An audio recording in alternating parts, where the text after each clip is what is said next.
যুবদলের দেশে বিদেশে আমাদের যত নেতাকর্মী আছেন তাদের সকলকে সংগ্রামী শুভেচ্ছা জানাই। বিশেষ করে গত 10 বছর যারা বর্তমান স্বৈরাচার সরকারের বিরুদ্ধে তাদের অত্যাচার, জুলুম, খুন, গুণ সকল কিছুর বিরুদ্ধে, সকল নির্যাতনের বিরুদ্ধে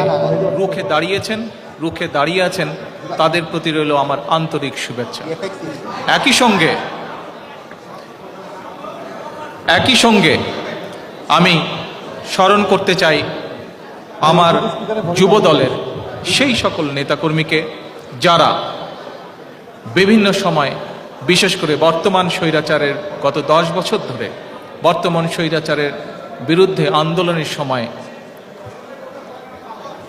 শহীদ হয়েছেন, যারা নির্যাতিত হয়েছেন, পঙ্গুত্ব বরণ করেছেন, জেল জুলুমের শিকার হয়েছেন, তাদের